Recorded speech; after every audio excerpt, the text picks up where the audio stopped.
Aida is a film that strikes with a quiet, lingering intensity, revealing layers of human fragility, resilience, and the complex interplay between personal desires and societal pressures.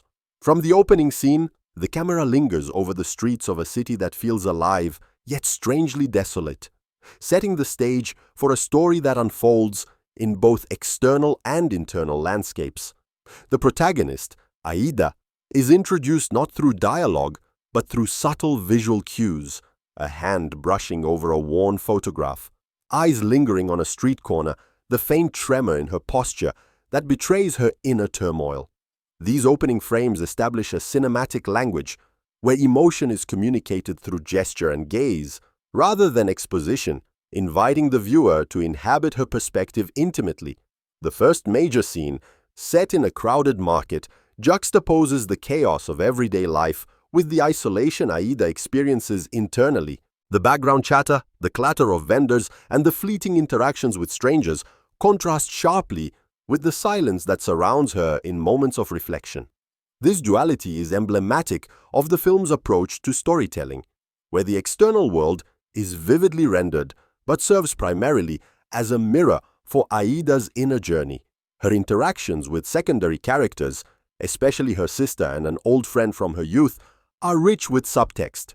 One particular encounter in a dimly lit cafe reveals the tension between familial duty and personal ambition, highlighting the societal expectations imposed on women in her context. The cinematography in this sequence is noteworthy for its use of light and shadow, casting fragments of faces in darkness to symbolize hidden emotions and unspoken truths. As the narrative progresses, Aida confronts a series of moral and emotional dilemmas that push her to the brink. The scene in the abandoned factory stands out as a turning point. Here, the filmmakers employ a long tracking shot that follows Aida through a maze of rusted machinery, symbolically reflecting the labyrinthine challenges of her life.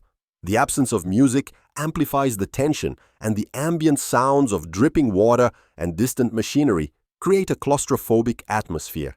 In this scene, her choices feel monumental, though grounded in the minutiae of everyday actions. A hesitant step, a lingering touch on a metallic surface, a whispered word.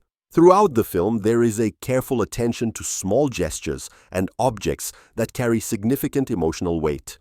Aida's habit of pressing her hand to a locket she carries, the recurring motif of cracked windows, and the way she meticulously arranges objects on a table all serve as metaphors for fragility, reflection, and the attempt to maintain control amidst chaos.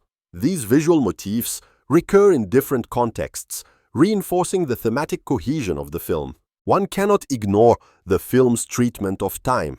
The nonlinear narrative, interspersed with flashbacks and moments of subjective memory, challenges the viewer to actively piece together Aida's story. This structure mirrors the complexity of human consciousness, where past experiences constantly shape and reshape present decisions.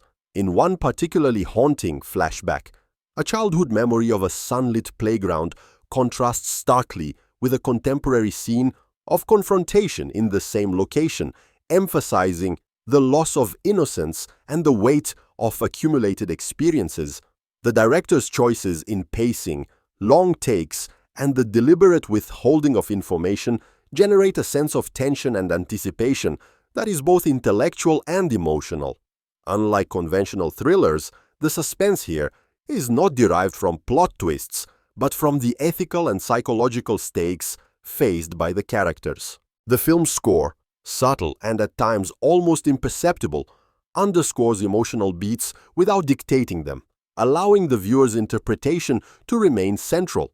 Comparatively, one could consider the approach reminiscent of European art cinema, where the focus is on observation, character study, and the exploration of moral ambiguity. Yet, Aida diverges by embedding a deeply personal narrative within broader social commentary, touching on themes of gender, class, and societal expectations without ever feeling didactic. My personal reflection on watching this film is intertwined with memories of my own experiences of navigating societal pressures and personal desires.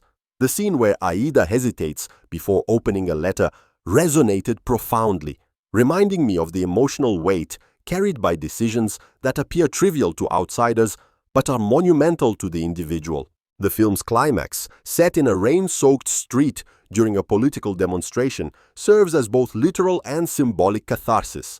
The chaos of the crowd, the clamor of voices, and the relentless downpour mirror Aida's internal turbulence. Yet, in the midst of this turmoil, there is a moment of quiet intimacy between Aida and a secondary character, a brief connection that suggests hope, reconciliation, or at least understanding. The film's conclusion resists conventional resolution.